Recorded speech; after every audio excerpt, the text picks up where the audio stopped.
Right away when she entered, both Chloe and me presumed something to be off, as Jessica almost sneaked into the room. But that was by far not the only thing. I mean, we have enjoyed her excessive company only minutes ago, so why would she return so soon? With that question in my mind, we confronted her and initiated with a joke. "Did you forget your judge hammer?" But against all odds, she remained silent. Usually, she would have taken that as a string to hold on to for sharing one joke after another, but it seemed almost as if she had lost a battle between her and the introverted version of herself. So sensing that something wasn't right, we dug deeper by asking what the matter was. At that time, Chloe as well as I were sitting upright, focusing completely on Jessica, who took a seat again.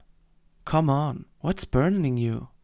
You said we were friends, so talk with us, like real friends do." Chloe hassled her to bring her sorrow forth. "It's not about me, not at all," she responded, then looking at me. I couldn't find the sense in that, since I was the one being quiet all the time. "Is there something wrong with me?" I asked, severely aroused.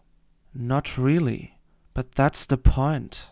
As a result of her answer, I was totally perplexed. For me it was nonsense, and due to that, I even presumed it to be a joke. But as it turned out, after Jessica's explanation, I was on a totally wrong way. "Aaron," and "Chloe," she raised the tension. As I went back to the nurse's office, I investigated the tasks we have to do and gained a short overview on the next couple of days.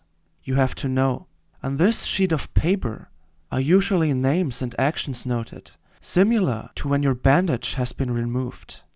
But there are also the names of those who leave the clinic. At that time, an ice-cold shower ambushed me, as if it was an ice-cold murderer. I knew exactly what she was trying to say, but remained calm and pretended to be without any clue.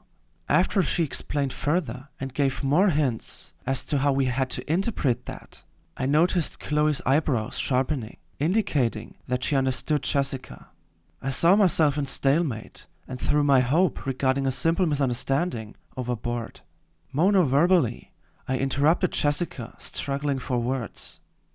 "When?"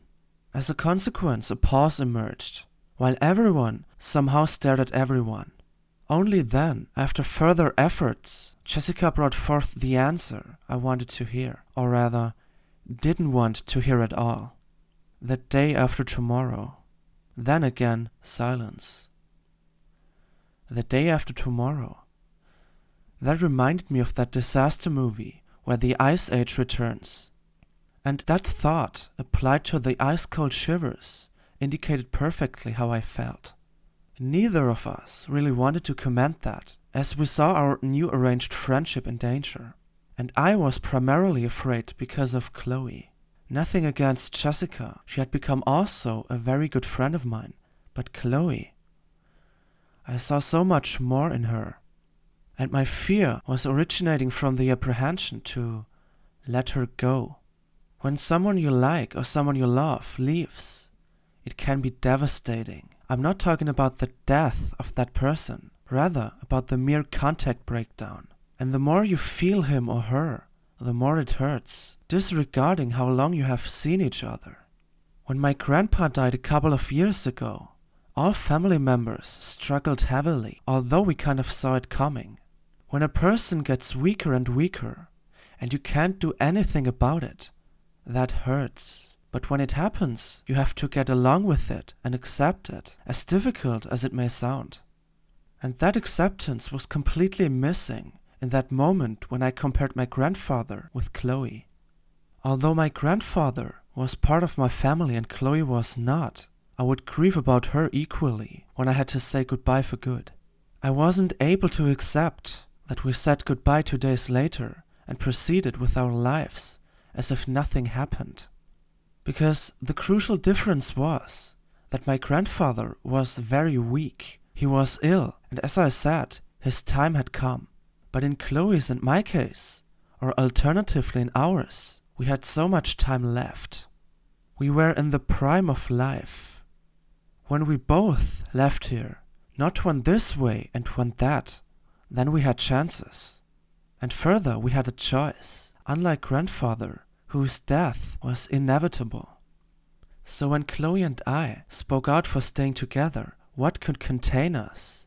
Latter thought really motivated me and made me see my release, by far not that negative as Jessica. Speaking of her, she was then standing and kind of moving one step forward and then one backward. Every one of us processed that information individually. I did it by thinking, but due to that I could gain an important insight. The end is what you make out of it. When you said the end be the end, then so be it. But in my case, when I said the end be a new beginning, then so it were better. And regarding that wisdom which helped me switching my mood, I tried to do the same with Chloe and Jessica.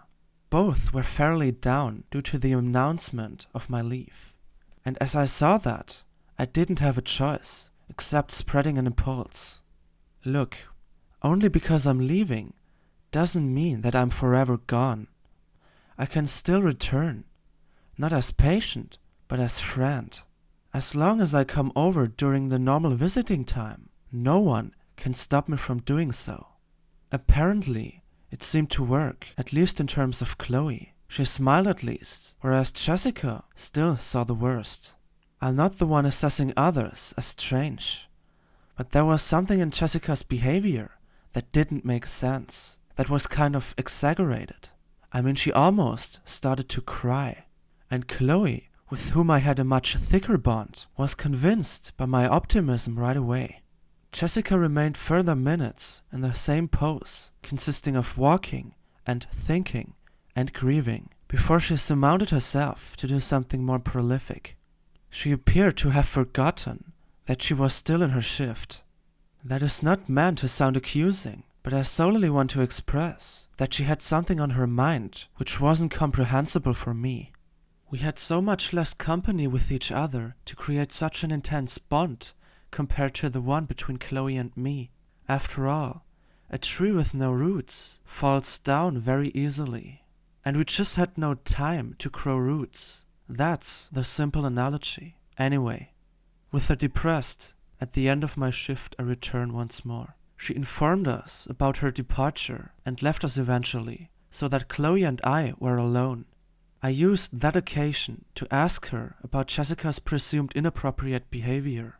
Chloe, I'm not the one to judge about anyone or anyone's behavior. But what's up with Jessica?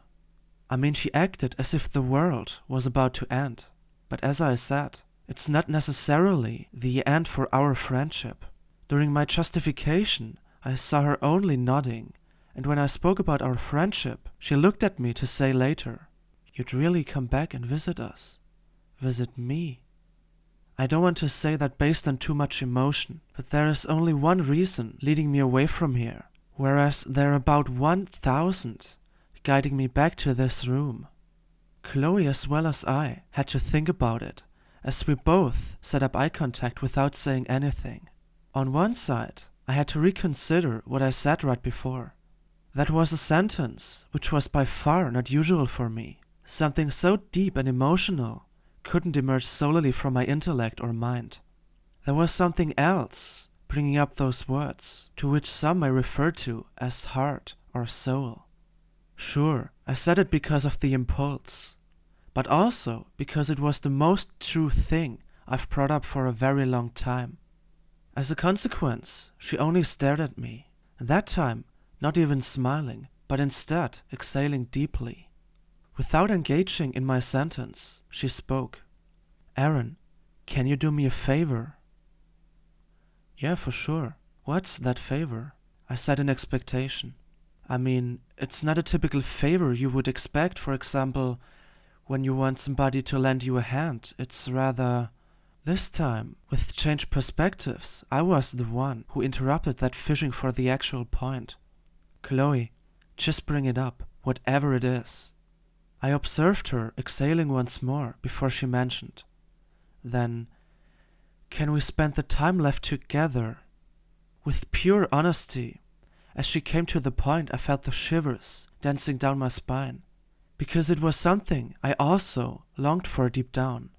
I only had to search for the right words, which was then unnecessary, as Chloe anticipated. Yes, I mean of course, that would be awesome. With that said, both of us returned to our usual happy smiling expression she taught me, and she also gained back her eloquence as she turned towards me. What will be the first thing you do when you arrive at home? I took some time thinking about her question, as my mind was still far away from the normal daily routine. Well, whether I like it or not, as one of the first actions, I will have to catch up with my school stuff. 1 week in that period of time feels like 3 under non-abitur conditions. We are, so to say, on the final straight before the exams, and regarding those, the pre-abitur tests are tangibly close. Only 1 or 2 weeks are separating me from them, and the fact that I'm not even able to tell the date they're taking place on shows how much I have to work on. Listen, Aaron, it is not a problem for me when you can't come because of your preparations and your exams. Really, I do understand that. But I simply want you to know that I'm very grateful when you visit me from time to time. I promise you, I will. Anyway, the first days will be dealing above all with acclimatization, so I guess I will find some time to come back. With that arrangement made, we seem to have encountered the best option for both of us, since neither of us, and I was very certain about that, wanted to be separated for too long from one another. The proof for that assumption was simply the fact that we soon spoke about the continuation of our vespertine card-playing session. If anything was left to chance, then definitely not, because in the past days it was something that had truly become a certainty. Regarding that, we also had our mind-crossing thoughts, as I promised that I would return with new games. I had no trouble with that at all, since I had plenty of games and also a person I could imagine passing endless hours with. So it was not really further discussion of something that brought an amendment to the situation. It was rather a mention of something both of us had already agreed on individually. Until then it was a picture moment, because there were no disadvantages at all.